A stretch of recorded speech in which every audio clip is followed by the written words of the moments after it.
A minha fala terapêutica de hoje é sobre ser avó. Eu sou Luiz Madeira, psicóloga, terapeuta de casais e de família, avó de um neto e duas netas, gravando para o canal New Me.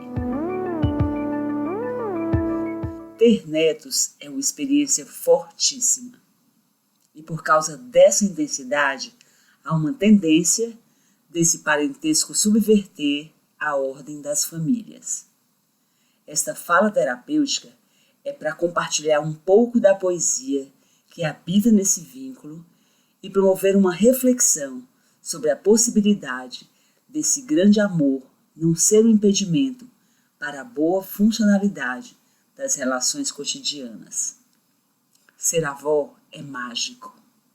Muita gente me avisou sobre como eu ficaria surpresa com o tamanho do amor que eu sentiria pelos meus netos. Mas eu não fiquei. Eu estou acostumada a amar muito.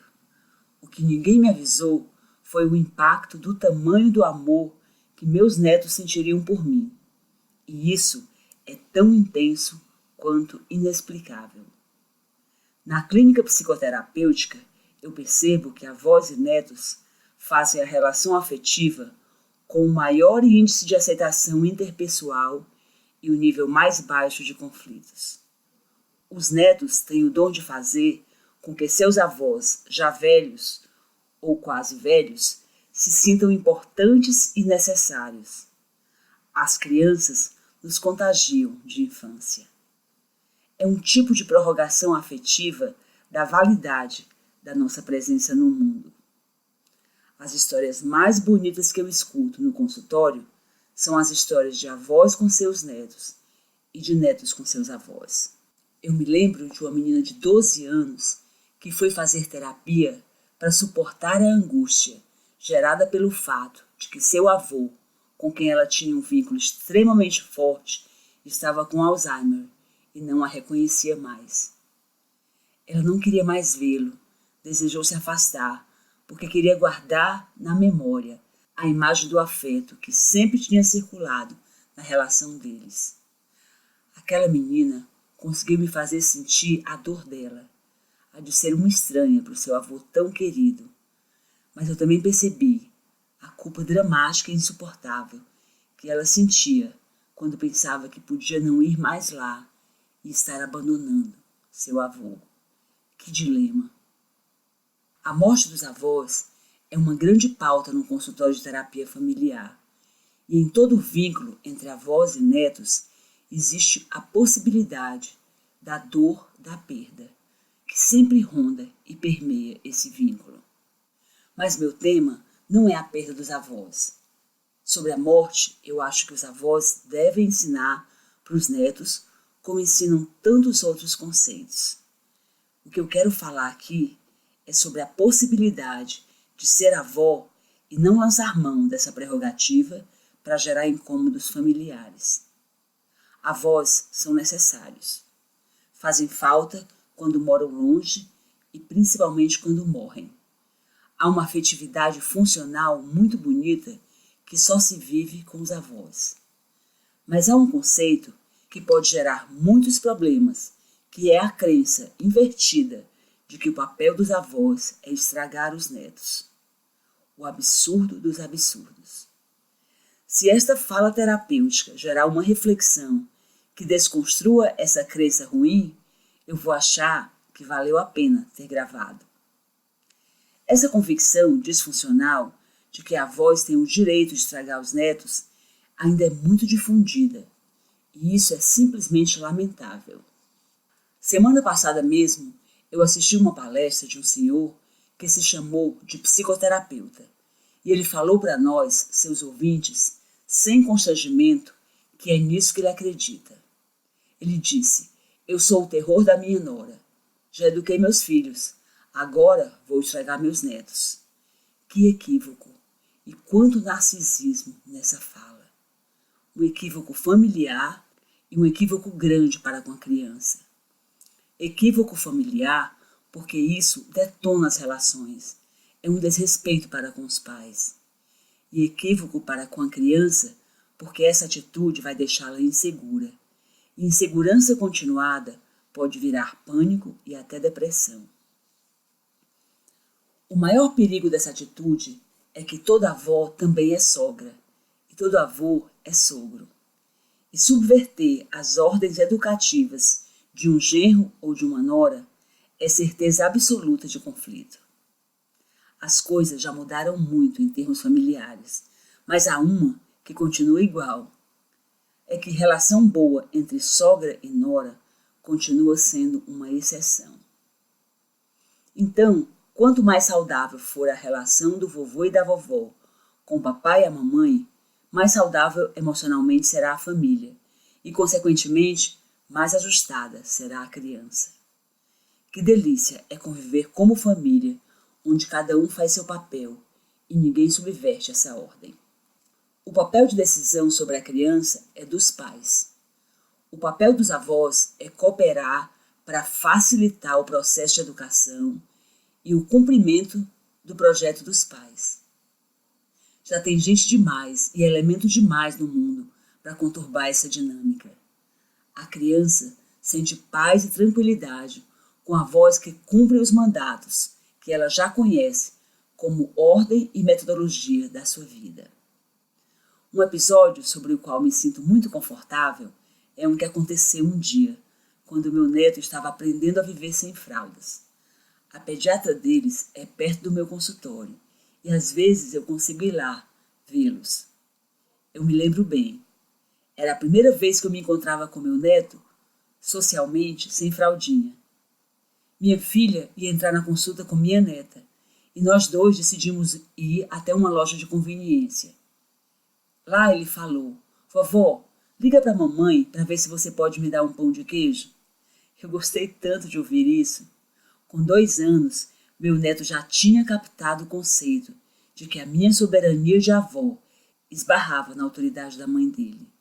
E é assim que deve ser. É nisso que eu acredito. Os meus netos passam as férias na nossa casa, nos dizem que não estão viajando. No fim de semana, quando os pais deles vão, coisas normais e corriqueiras que eles me pedem para fazer, tipo: "Vó, posso entrar na piscina?" Eu digo: "Seus pais estão aí, pergunte para eles." Mesmo quando eu sei a resposta, eu digo isso, para eles se lembrarem do limite da minha autoridade de avó. Achar que o papel dos avós é permitir tudo e deixá-los fazer o que quiserem é um equívoco para com os netos, porque a gente constrói melhor a personalidade de uma criança, dizendo menos o que a gente deixa e dizendo mais o que é bom para ela, o que é adequado que ela faça. Eu fiz isso com meus filhos e eu gostei. "Mãe, você deixa?" "Meu amor, não é questão de deixar ou não. Vamos parar e analisar se isso é bom para você."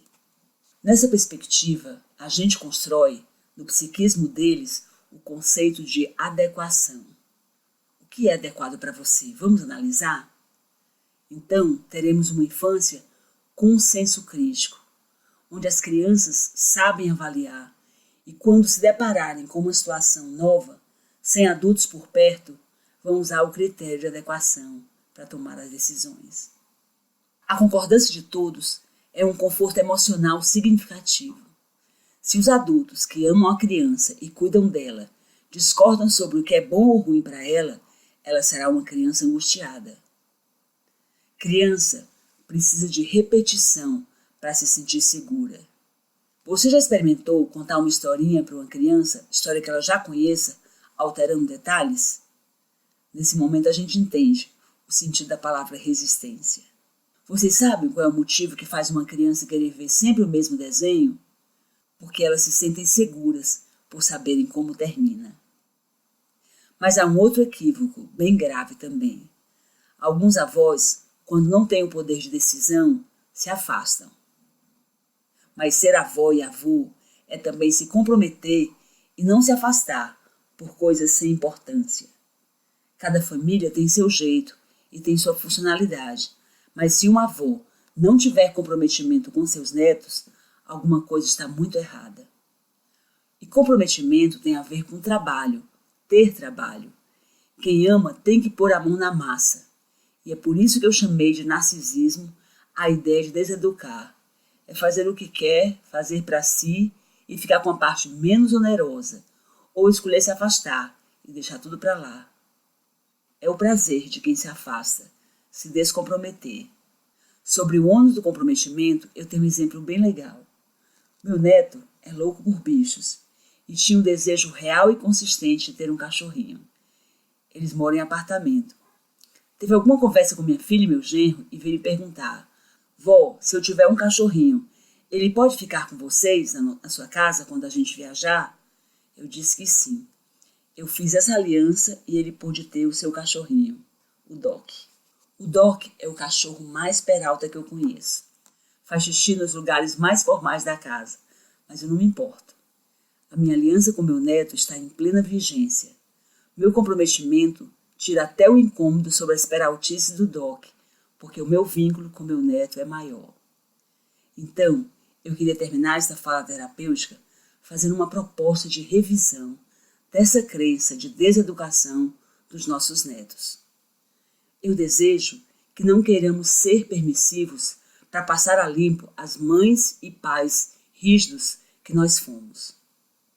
Que não sejamos ausentes e paguemos o preço do trabalho que o comprometimento nos traz. Que nossos netos nos tragam energia e nós possamos dar a eles a compreensão do ciclo da vida, da beleza de envelhecer e gerar segurança para eles.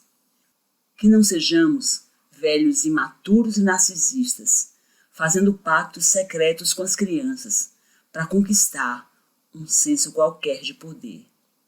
Finalmente, que entendamos que a última palavra é dos pais, a primeira também, e as duas palavras são ética e respeito. E nessa ética e nesse respeito pelos critérios da vida dos nossos netos, o amor se situa muito bem e constrói neles a sensação mais desejável na vida de um avô e de uma avó, a de que somos dignos de confiança, digno de sermos agentes e parceiros nessa imensa história de amor.